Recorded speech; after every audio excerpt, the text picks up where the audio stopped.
ఇక తెలంగాణలో ఓటరు సవరణ ప్రక్రియ గడువును పొడిగించాలని రాష్ట్ర ఎన్నికల ప్రధానాధికారి సుదర్శన్ రెడ్డికి మంత్రి పొన్నం ప్రభాకర్ విజ్ఞప్తి చేశారు.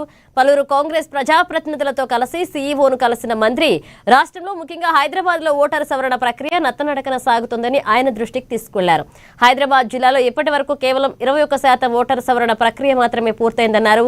ప్రస్తుత గడువులో మిగిలిన ప్రక్రియను పూర్తి చేసేందుకు 10 రోజుల సమయం సరిపోదన్నారు. అర్హులైన ఓటర్లకు ఇబ్బందులు తలెత్తకుండా ఓటరు సవరణ గడువును పొడిగించాలంటూ సీఈఓ సుదర్శన్ రెడ్డిని మంత్రి పొన్నం ప్రభాకర్ కోరారు.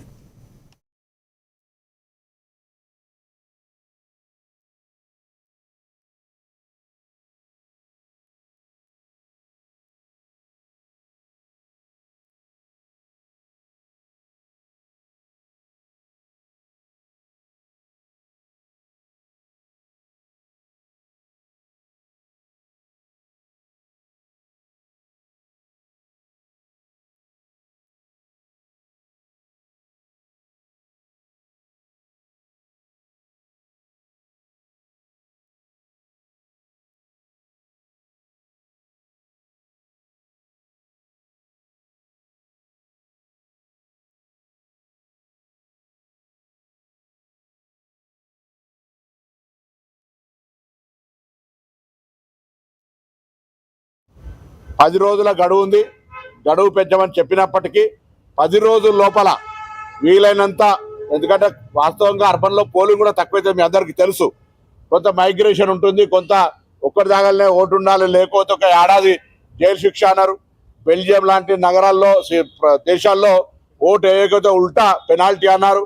రేపొద్దున పక్కన కర్ణాటక ముఖ్యమంత్రి గారు కానీ ఇతర వాళ్ళు మొన్న ఆల్రెడీ బెంగాల్లో ఎవరైతే ఓటు లేదో వాళ్ళకి ప్రభుత్వ పథకాలు కూడా రావడానికి సంబంధించిన అంశం మీద మరి అర్హత ఆధారత అనేటువంటి అంశాలు చర్చకు వస్తున్నప్పుడు మేము కాంగ్రెస్ పార్టీగా ఒకటే విజ్ఞప్తి చేస్తా ఉన్నాం. అర్హత కలిగిన ప్రతి ఓటరు తెలంగాణ బిడ్డ ఓటు హక్కును కోల్పోకుండా ప్రభుత్వం ఎన్ని కార్యక్రమాలు తీసుకున్నా, ఎన్నికల కమిషన్ ఎన్ని చర్యలు తీసుకున్నా, ప్రభుత్వ ఉద్దేశం, కేంద్ర ప్రభుత్వ ఉద్దేశం ఏదైనా ఉన్నా ఇవాళ ప్రజలు స్వచ్ఛందంగా మీ బిఎల్ఓను పిలిపించుకొని పోయి ఆన్లైన్ చేసుకొని మీ ఓటు మిస్ కాకుండా చూసుకోమని నేను ఈ సందర్భంగా కాంగ్రెస్ పార్టీ పక్షాన హైదరాబాద్ సంబంధించిన మా నాయకత్వం అంతా ప్రతి ఓటర్కు పేరున విజ్ఞప్తి చేస్తా ఉన్నాం.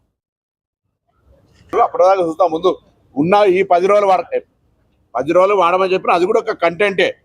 గడువు పెంచమని అడిగినాం, కానీ ముందు ఈ 10 రోజులు ఉన్నటువంటి, ఇప్పుడు మీరే చెప్తారు బిఎల్ఓలు సరి అయిన విధంగా మరి క్షేత్రస్థాయిలో ఇళ్లకు రావడం లేదు, సరి అయిన విధంగా వాళ్ళ సాంకేతికమైన సమస్యలు వస్తూ ఉన్నాయి అన్నప్పుడు కొంత విద్యాశాఖ హైదరాబాద్ చుట్టుపట్ల అనేక ఇంజనీరింగ్ కాలేజీలు ఉన్నాయి, వాళ్ళందరూ అసిస్టెన్సీ తీసుకోమని కోరుతా ఉన్నాం.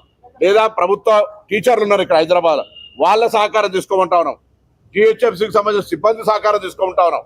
రాజకీయ పార్టీలు మేమందరం కూడా మా మోటో, మేము కూడా మా పార్టీ తరఫున అందరం కూడా ఇంటర్నల్గా పార్టీ అధ్యక్షులందరం కూడా దాని లోపల సీరియస్గా ఇన్వాల్వ్ కావాలి. ఈ 10